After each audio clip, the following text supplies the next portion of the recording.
So, what we're going to talk about today is this concept of presence. Hey, John. And this is a topic that I've been studying for a really long time and exploring not just through books, but also through practice. And I just meditated right before this to kind of prepare.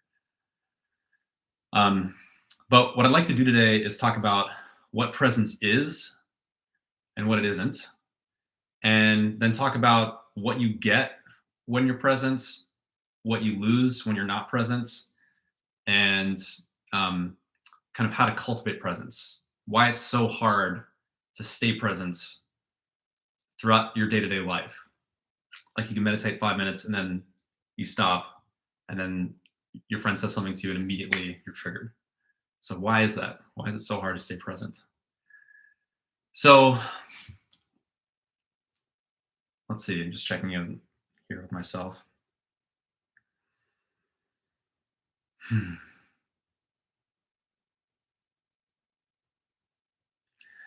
So I want to talk about first what presence is. Um, Presence, as far as I understand it, is a quality of welcoming attention to whatever is arising in your experience, both externally and internally. I'm going to unpack that, but what I'd like to do before I unpack that is talk about how I hear the word presence being misused a lot. So, in our culture right now of Instagram selfies, and there's kind of like a pop mindfulness thing going on that I see. I see people posting on Instagram that I was so present today. People say things like, I was so present today." I was really present with my mom today, or I had a really present conversation with my friend. And a lot of times, maybe I'm just being judgmental. Maybe I don't actually know what they mean, but it seems as though what they're what they're using presence to mean is that they had a good time, is that they experienced a level of connection with the person they were speaking to, or that the mood was good, the vibe was good. And what I want to clarify up front is that what presence is not is your mood.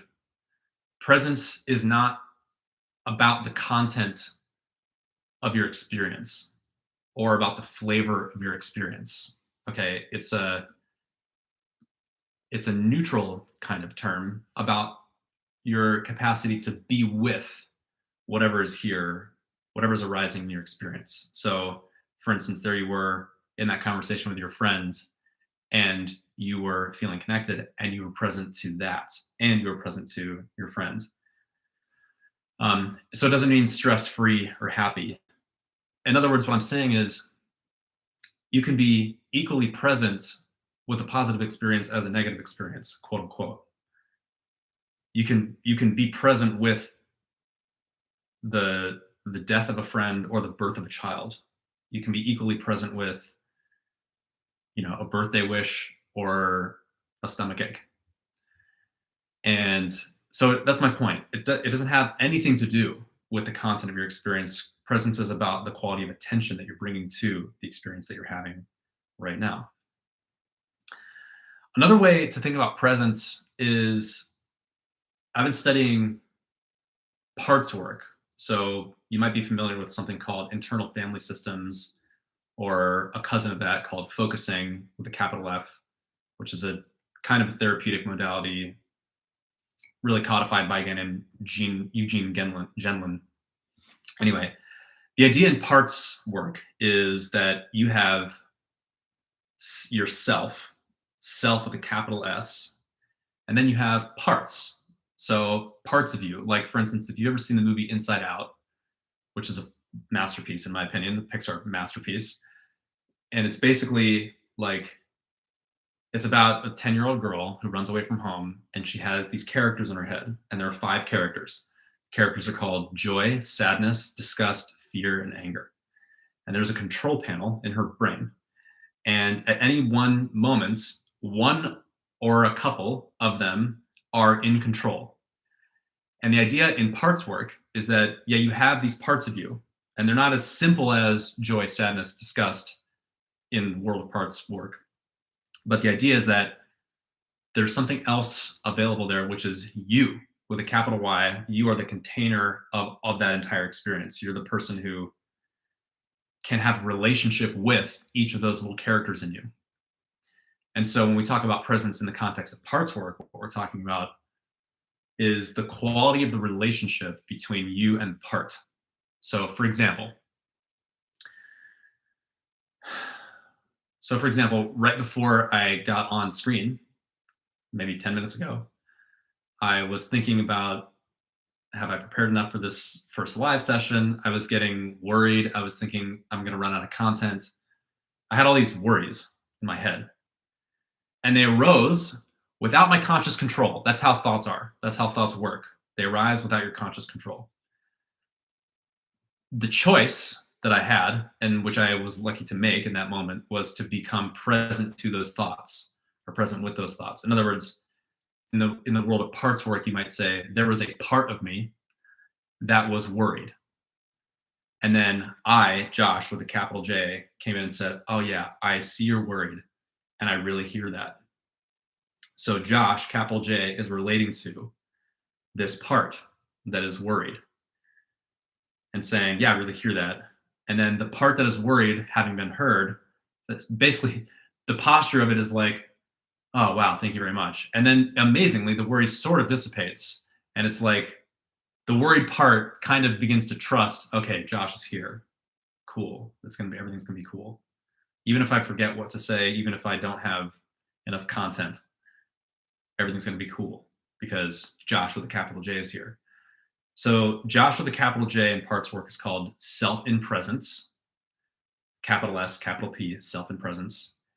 And so there you are, present because you're here, um, and present with the parts that are expressing whatever they have, the concerns they have. So those are two kind of working ideas of presence, is the sense of the neutral being with, and then this parts work thing. And I want to bring in one other framework that might be useful to talk about presence, and that is in the Enneagram, which if you know me, you know I'm obsessed with the Enneagram, learning it, teaching it for many years now. And in the Enneagram, there's this idea of the levels of development. So the levels of development, basically in the Enneagram, you have these 9 personality types, but the type, your type or a type in the Enneagram is not a list of character traits. It's not a set of behaviors. It is a vertical kind of chute of possible attitudes and behaviors that exist at different levels of health or development, as it's called. And the way that the levels of development work is that the higher level you are means that you have more capacity for presence. Capacity for presence. It means that you're more able to be with intimately and deeply and totally whatever is arising in your experience. So a high level of development in the Enneagram doesn't mean, for instance, like if I'm a very, very healthy type 4, it doesn't mean that I don't get sad or I don't get moody. It just means that whatever arises in my experience, I can be present with. So a classic way of saying this is I can have emotions without being emotions. Okay, cool. So that's levels of development. It's a really subtle concept, and there's probably more that I'll unpack on that in another video in the future, but I'm going to move on for now. Okay, so let's talk about what you get, or actually, what I'd like to do now is say I want to talk about one thing that's very interesting about when you don't have presence. This is something that I think isn't talked about very often, but it's so important to understand this. It's so important. It's why in my very first ever live video I decided to talk about presence, because it's so foundational. To me, presence is the foundational concept of any inner work system. It's foundational to spirituality. It's foundational to the Gurdjieff work. It's foundational to Enneagram. It's foundational to parts work. The more present you are, capable of being with whatever is arising, basically the more healthy you are. And there's a lot to say about what you get from presence. But when you're not present, What happens when you're not present? What you lose is your will. What you lose is your will. Let me say what I mean by that. When you're not present, what happens is your organism runs based on its own automaticity. You have your habits, you have your patterns. Those patterns are totally unique to you. Some people's patterns look really productive and are productive. Some people's patterns look really moody and are really moody. Some people's patterns paint the whole spectrum of the human rainbow. There are all different kinds of patterns. And without being present to them, you have no choice but to simply go along with your pattern. Your pattern has its own momentum and it carries you because it is basically the the largest inertial body in your organism, in your system, and it just carries you.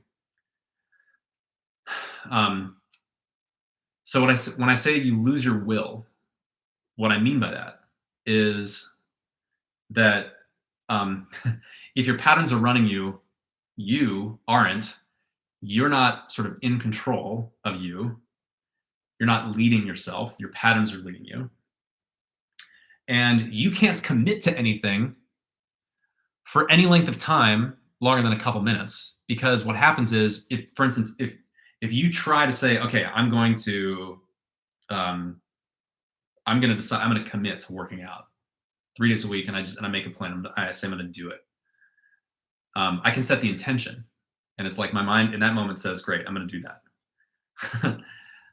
But you don't stand a chance, because if your pattern is don't do that, if you're if you're if basically you're making a wish upon a star that you are going to wake up tomorrow and have a level of discipline that you've never had in your life, um, and through sheer force of will, make that happen for yourself, it's very, very, very unlikely to happen.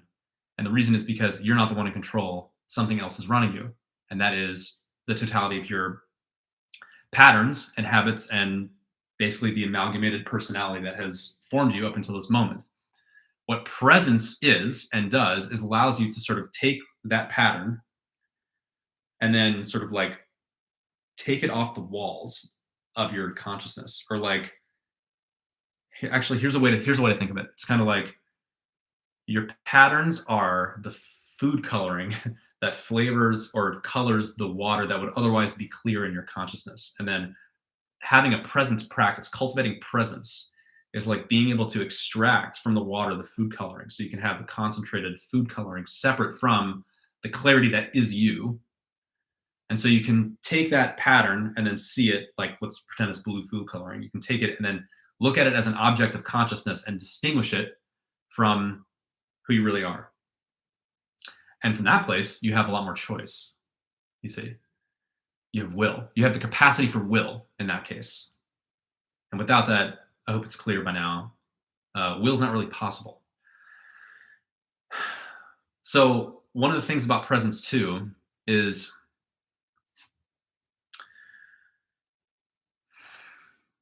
I want to introduce a word, and the word is what's up, Adam? Thanks for being on board for the metaphor. um, I want to introduce a word. The word is self-remembering. Self-remembering. The word comes from the Gurdjieff work. Gurdjieff, by the way, Gurdjieff, just so you know, is the guy. He's an Armenian mystic who brought the Enneagram from the East to the West. And he didn't teach the Enneagram of personality types, but the Enneagram of personality types was sort of born from and kind of belongs as an outgrowth of his school of inner work. And there's a central concept in his school called self-remembering. So, yes, what's up, Alex?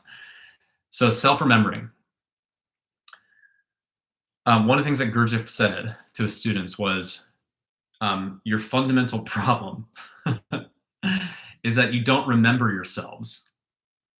You don't remember yourself. You don't remember who you are. So, in the food coloring analogy, pretend who you are is the clear water, and who you aren't is the blue food coloring. But if the blue food coloring is just all up in you, then that's who you think you are. It's not who you are, but it's who you think you are. You see? And presence, cultivating presence, is what allows you to actually finally make that distinction. One of the reasons the food coloring metaphor is, I think, so profound is because it's not like something was just in the background, like an object on the shelf, and then I just could bring it out in front of me. It's like something that permeated me, that I took to be myself, that I identified with, that was actually merged with me, quote unquote, me, capital Me, isn't me. It's not me. And so presence is this this gift that allows us to distinguish between what is me and what isn't me. Let me make this personal. So I want to talk about one way that I really personally struggle with self-remembering. So one thing that I've been working with a lot recently in my life is the sense of staying with myself, quote unquote, when I'm with other people. What I notice is that when I'm in the presence of other people, I have a very porous nervous system. It's like the energies and the flavors and the agendas and desires of other people, they just sort of get inside here. And it's very difficult when I'm with other people to distinguish what is it that I want to do versus what is it the other person wants to do. What's mine and what's theirs. Where do I end? Where does the other person begin? The word self-remembering, by the way, is really, really useful. And I think maybe has a little more clarity in that context, literally self-remembering as opposed to getting lost in the confusion between self and other, self-remembering. And I want to give you an example.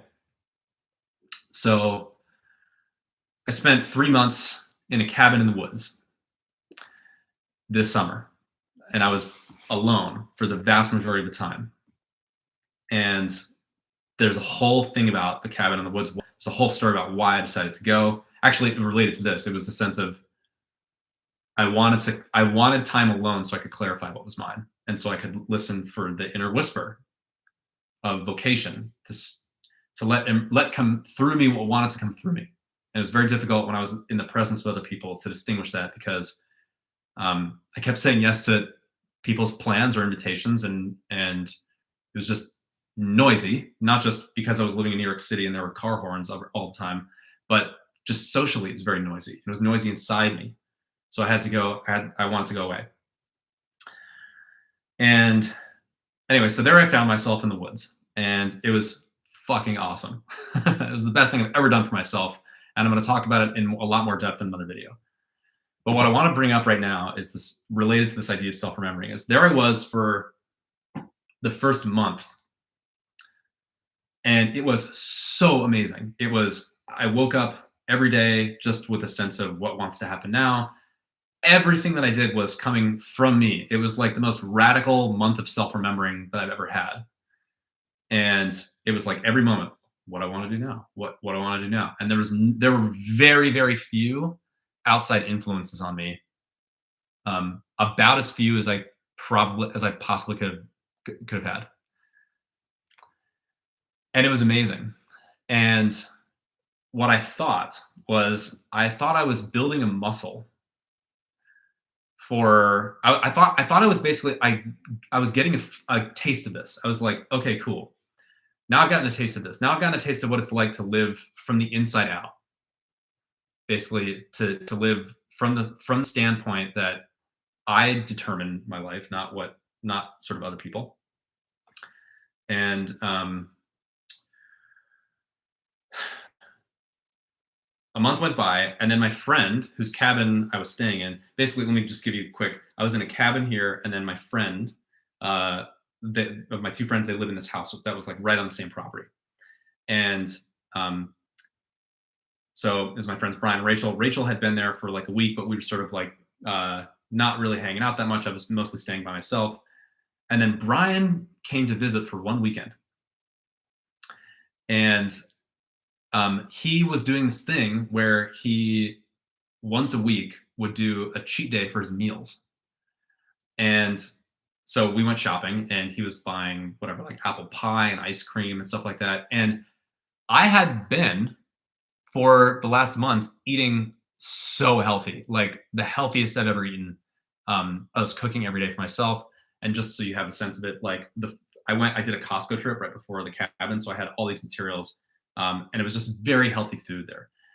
Then my friend Brian gets there and um, without even without even questioning it, I just found myself going to the grocery store with him and loading up my cart with a bunch of sugary shit food and then eating it and way overeating that night. And then the next morning waking up and feeling like shit and realizing that I had lost myself. I had forgotten myself.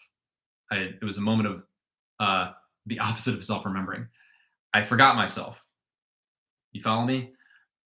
And what was really interesting about there's there's so much to unpack about that experience, but what I realized is that one of my most fundamental addictions is to socializing, is to being with other people. And what I also realized was that it was kind of like the ante to the table, or table stakes to be in relationship with someone else. What I realized is that for me, somewhere like deep in myself is my subconscious mind was this rule that in order to hang out with someone, I had to basically go along. I had to merge into their world because they wouldn't want to participate in mine. I have to be in their world. They don't want to be in mine. And so do you see how subtle this is? Like without even questioning it, I found myself at the grocery store and he's loading his shopping cart with ice cream, and I found myself doing the same thing. And even that language, actually, I found myself doing the same thing, is kind of the most accurate way I can say it because it's as if it wasn't a choice because my pattern was running me. Follow. So um, I also want to admit that um, here I am talking about presence, and it's really important if you're going to if you're going to try to be present in your life to have a practice in which you are cultivating presence. And guess what? I didn't have a practice. Um, I didn't have a consistent practice, I should say, when I was in the woods, and I lost it. I lost it. It's possible to lose. You can gain it and you can lose it. You can gain it, you can lose it. So that's what I'm talking about. So presence is this quality that would have allowed me to be self-honoring and self-remembering in that moment, and to make a very actually, when I just say it, sounds like an easy choice. There, I'm at the grocery store. He's putting ice cream in his cart, and I just go and get an apple instead because that's what I want. Without presence, I couldn't do that. Your version of that is going to be very different from mine, or maybe relate to what I just said, but I imagine there's some special uniqueness to the way that you experience what happens when you forget yourself, when you remember yourself, and what is available to you when you do remember yourself, and how much more self honoring that you feel. So, I want to talk about one other thing here, and that is I want to sort of disentangle two concepts, and that is presence and effectiveness, or you might call it presence and high performance. So, one of the things that I see happening a lot in the world of mindfulness is, or I should say, the industry of mindfulness is the kind of selling of presence as a means to be more effective in your life. First of all, it can be true. It can be true, but it's more complicated than that. This is a really nuanced topic. So let's take an obvious example. So let's talk about a Michael Jordan. So Michael Jordan, very effective human being in his domain. Not a very present person. It doesn't seem to me. I don't know. I've never met him and I've never talked to him, but it seems to me that he didn't have a lot of presence in his life. And if you watch The Last Dance, which is the documentary about him, what is amazing about that, I mean, other than everything about that documentary, one of the things that's incredible is how driven by obsession he was, and how he found himself like basically taking offense and then getting energized at taking offense at very, very small slights that were sort of imagined.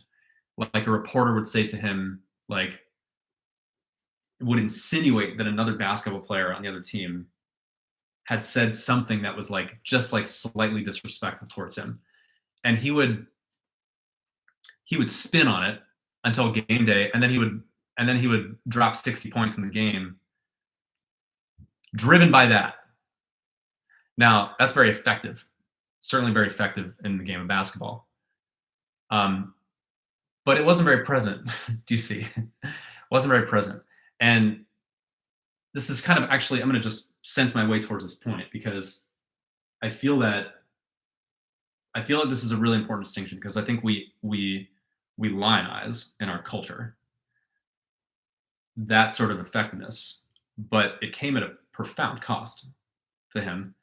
And my choice, I choose in my life, presence over obsessiveness because I'm a lot happier, and not just happier, but I'm better for myself and I'm better able to serve the people in my life and the mission, the reason I'm here, the reason I'm here in the world, which is to bring more presence and awareness and vertical wisdom and maturity growth.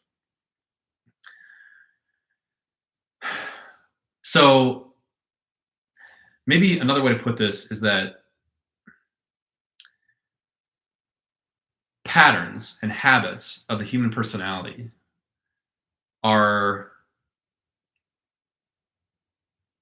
I guess you can almost imagine a plot of them on a spectrum of effectiveness. Some people's patterns make them very resistant to being high performing. For instance, some people's patterns, and even I relate to this in a certain extent, are so. Some people's patterns are to be so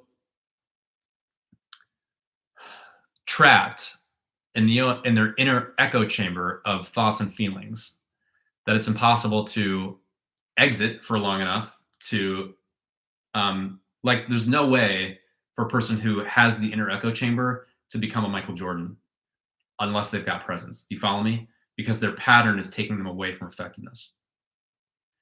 For Michael Jordan, for a person who's obsessed with a particular thing and then has a particular proclivity for competition and for taking offense at certain things that drives competition. Um, this is the funny thing. Presence might have even made him less effective at basketball.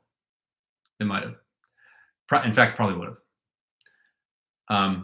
But I think it would have increased his quality of life. I think. So I don't know. Hot take. that's my opinion. Anyway, there's a lot more to be explored on this topic, and I'm kind of just getting my feet wet on it. But it's been kind of spinning in my head for a minute, so I wanted to share it here. So, all right, I'm just going to check my notes here.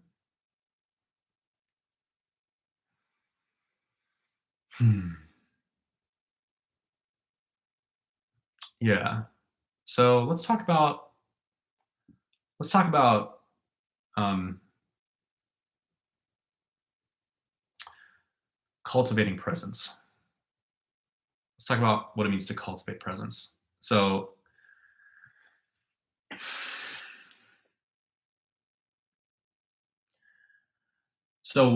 one thing that's really important to understand about human beings is that we are embodied physical organisms that have consciousness running through them, or you might even say it's the other way around, depending on your orientation spiritually. Doesn't matter to me. Point is that you have a body, and what's interesting about this idea of becoming a person who has presence or cultivating presence is that it's not a thing that you can decide. We already talked about will. Like, for instance, if you wanted to make the decision right now, I'm going to be more present in my next conversation with, I don't know, my sister. That's not a decision that you can make if you're not present. If you're not making it from presence. You follow me? Because a different part of you is forcing you to make that decision or trying to make you make that decision. Let me say this a different way. Um, what people say a lot is that I want to have intention. I want to approach my life with more intention. And I want to show up. I have the intention to show up in my next conversation with my boss or my co-founder or whatever with more presence. And what they really mean by that is they would like to have more equanimity, understanding, compassion, wisdom while they're there in that conversation. That's a fantastic goal. It's fully supportive. What I'm talking about is that the intention to do that isn't enough. It's not going to get you there. It might get you there for one conversation or the first 5 minutes of the conversation. But as soon as that person says something that's triggering for you and you get rushed with all of the emotions and feelings that arise without your conscious control, and you don't have the capacity to be present with all that and it overwhelms you, then you've lost it. You follow me? So what people are meaning by the word intention, I think, is it's this kind of hope. It's like, I'm going to, by sheer force of insight and will, contain myself in the moment of the conversation, to remain calm and steady and stable and my highest self. And it doesn't work that way because your mind made the decision, but your body wasn't on board. It's kind of like boxers will say, everyone has a plan until they get punched in the face. And then you fall back to the level of your training. And the level of your training resides in your body. So I personally experience this a lot with even just like if you're a musician or if you've practiced a craft for a long time. Music is a particularly interesting subject in this case. So I'm going to make an analogy. So there I am practicing, say, like a new lick on the piano, and then I would go perform it. I used to be a professional piano player. I played at piano bars, and so I'd practice a song, or let's say it was a song that I could already play, but I wanted to improve the way I play. There are songs that I learned when I was a very, very young sort of beginning piano player that when I don't know, 4 years into my gig, I decided it would be a good idea to complexify and sort of fill out the way that I played the song. And I would practice and then I would go play it at night. And if I made one mistake, there's a lot going on stage. I'm paying attention to the audience. I'm paying attention to the way that I'm presenting myself. I'm paying attention to my partner and the drummer. And I'm also paying attention to my fingers and what's happening on the piano. And if I made one mistake, it was like my brain got overloaded and then I regressed. I regressed to the previous way that I used to play the song in that moment. And so it required a lot of practice until my body had it as a habit to play the song in a new way, if you follow me. So presence becomes over time through practice, and only through consistent practice, the habitual way of being that you show up with in your relationships and in your life. Presence doesn't work as a wish or as an intention. Presence really only works when you cultivate it over time. That's why the word cultivate is often used with presence. People talk about in the mindfulness world cultivating presence like a gardener over time, growing something. And the way that there's a lot of ways to do it. Meditation is a fantastic practice. There's a lot of other practices. I'm not going to talk fully about all the practices that are available. There are so many things you can do for cultivating presence: yoga, meditation, focusing, therapy, certain kinds of therapy. Anyway, there's martial arts. There's a lot of ways to cultivate presence.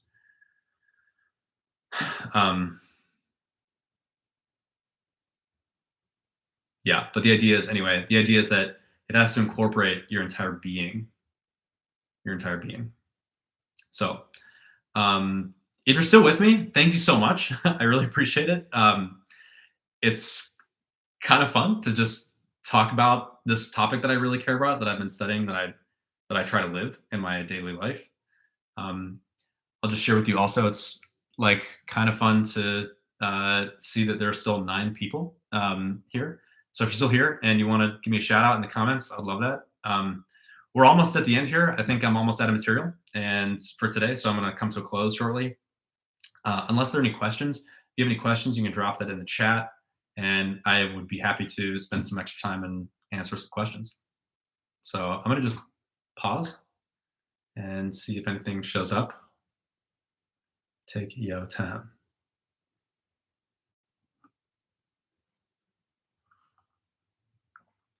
Thanks, John. I'm glad you showed up. Thank you.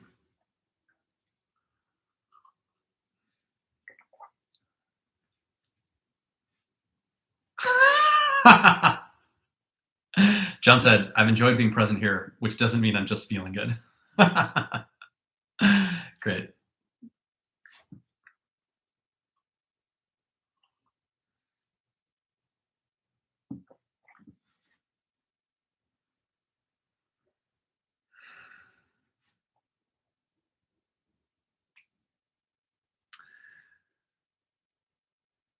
I think I'll talk about one other thing, and then maybe we'll wrap.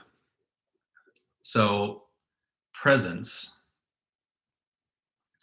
in the world of the Enneagram, which I'm not going to fully go into today, another time, but in the world of the Enneagram, we talk about being present in three centers of intelligence: the body, the heart, and the mind.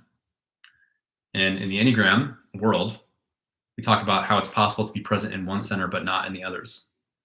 Okay, this is a very, very deep concept, but this is, in a certain way, it's like what I was just describing to you. You can have a moment of clarity in your mind. You can have a moment of clarity, and then an insight illuminates you. And there you are, present and spacious.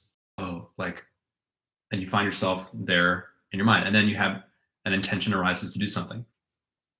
But if you're not also present with in your body and your heart, then your whole being isn't fully online. Follow me? So another way to one thing that let's see, how do I put this?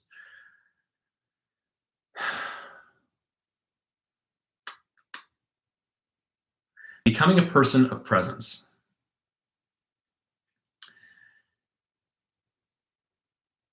is about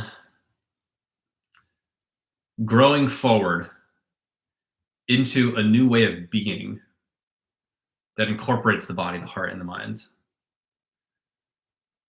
where in a given moment you're present with your sensations, your body, right? Like right now, you're having a bodily experience. You're sitting in a chair, or you're walking around your kitchen, or sound is hitting your eardrums. There's a bodily experience happening. Maybe you're hungry, maybe you're tired. Something's happening there in your body. You're also having an experience in your heart. You're having feelings right now. Feelings don't turn off. You can stop paying attention to them, but they don't turn off. They're always there, available to be aware of, to be present with. And you also have thoughts happening in your mind without your conscious control, just always arising. They're also available to be present with, you see. And this is a really deep topic, and I would like to do another video on it at some point to fully go into it. But the idea is that it's possible to be present with all three at once, and that is kind of like a checkpoint in a certain sense on your journey to becoming a fully realized being, is to have the awareness of all three at the same time.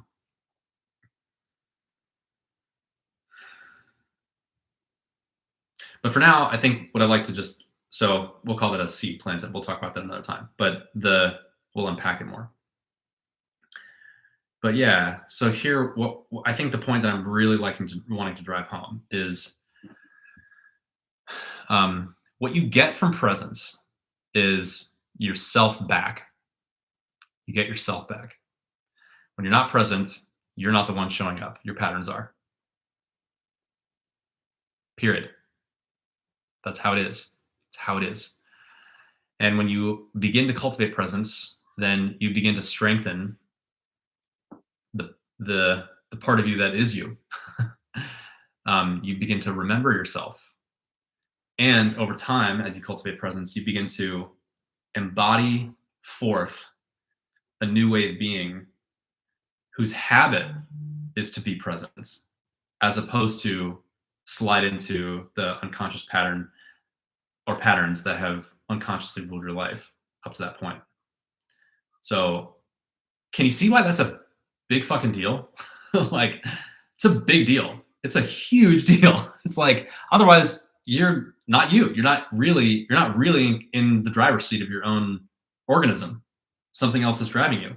A part of you, not necessarily something from the outside, but it's not fully you. It's not really you, really who you are.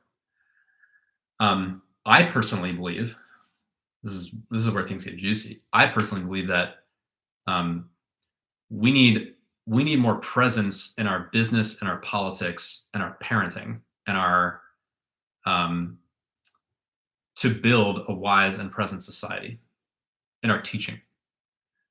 I think a lot about like how what would it take for society to become wise, wise and mature. Presence is a fundamental step. Awareness of presence and what presence is, what presence means, how to be present, what you get with presence. I also think that presence is necessary. Well, it's complicated, but I think it's an important ingredient on the road to saving our world from environmental catastrophe. Presence, the ability to be present with whatever arises in us as a result of contemplating the massiveness of that issue,